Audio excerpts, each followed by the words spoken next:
It's the real news. I'm Dharna Noor. The Trump administration on Thursday laid out a plan to roll back Obama-era limits on oil and gas industry emissions of methane, which is one of the main pollutants that scientists link to the climate crisis. The Environmental Protection Agency said that easing the 2016 regulations would save energy companies up to $123 million through 2025. Methane is an extremely potent greenhouse gas. It doesn't stay in the atmosphere for as long as carbon dioxide, but it has more than 80 times the heat-trapping potential of CO2 in the short term. Now joining me to talk about all of this is Lauren Pagel, who is the Senior Policy Director at EarthWorks. Thanks so much for joining me, Lauren. Thank you for having me.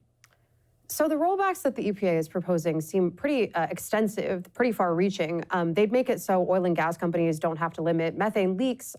They even call into question whether or not the EPA has the authority to regulate methane at all. Could you give us a little bit of a summary of the proposal? Yes, so this is rolling back these important climate protections that the Obama administration put in place in 2016.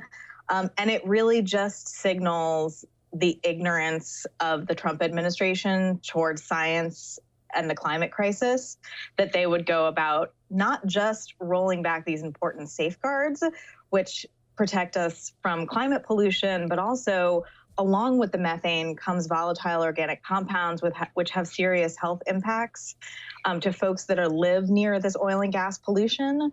And the Trump administration has decided that they don't care about our climate.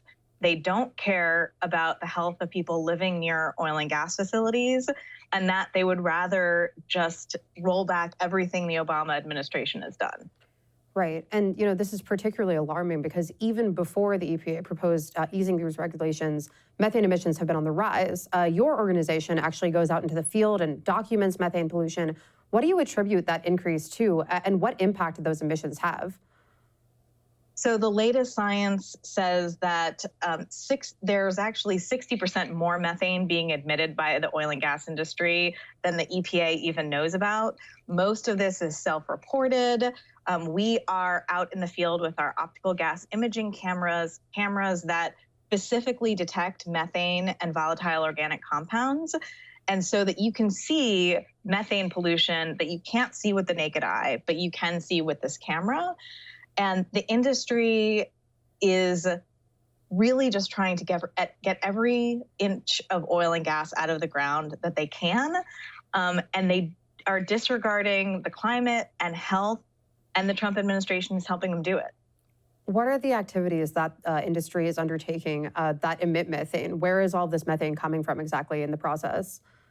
It's the entire oil and gas production, fracking, transport, transmission. The methane is leaked and not just leaked, but actually intentionally released throughout the entire process. And the Obama administration rules were going to be the first attempt to put some safeguards on the oil and gas industry to make them clean up their act. And I understand that the administration is getting pushback, and not just from the environmental community, not just from folks like you. Some large energy companies like BP actually favor federal regulation of methane, saying that regulatory certainty is preferable to this sort of patchwork of rules. Could you talk about the opposition that the EPA is facing and where it's coming from? Yes, so in addition to the environmental community and also the communities that live next to these facilities, the large oil and gas companies, Shell, BP, Exxon, have actually come out in favor of methane emission standards. Shell even going so far as in an open letter to Trump asking him not to roll back these important protections. And so even though some of the biggest energy companies are supporting these rules, the Trump administration is still getting rid of them. Right. And, at last weekend's G7 summit in France, Trump was the only world leader to skip this meeting on climate change. He bragged about how much wealth the U.S. generates from fossil fuel production. But if there's so much opposition, even from within the oil and gas industry, why would this administration propose to ease these rules? I mean, who's going to make money on these rollbacks? Who's supporting them? So I think part of it is the administration honestly, doesn't believe the climate science and doesn't believe the communities who are dealing with these health impacts. And there are some smaller, more independent oil and gas operators who want to just be able to do whatever they want, don't want to have to control air pollution from their facilities because they're operating on such a razor thin margin, and they want to get all of this oil and gas out of the ground as quickly as possible. And it's easier for them to do it without having to put the best available control technology in place and actually go out there and look for leaks. Could you talk more about what those health impacts are and who they're most affecting? So there are over 12 million people that live within a mile of an oil and gas well, and volatile organic compounds can have some serious impacts, especially on the most vulnerable populations. So children, pregnant mothers, the elderly. They can increase asthma rates. They can cause, general things like nosebleeds, and some of these volatile organic compounds, such as benzene, are actually known carcinogens. Mm-hmm. And how strong were the Obama-era limits on methane emissions? I mean, I understand that, people were affected by those kinds of health impacts even while these emission standards were in place. Should those have been stricter? So the standards that the Obama administration put in place were actually just on new wells. So if you put a new well in the ground, you had to use the best available technology, and you had to actually go out there and find whether or not there was leaks coming from your facility. Right. What the Obama administration didn't do was regulate existing sources.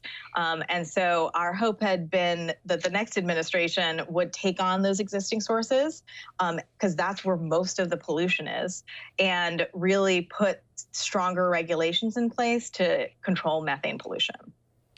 So I guess just to wrap up, is there anything that could be done to stop these proposed rollbacks, or more generally to take on the oil and gas industry and really make sure that these emissions are contained?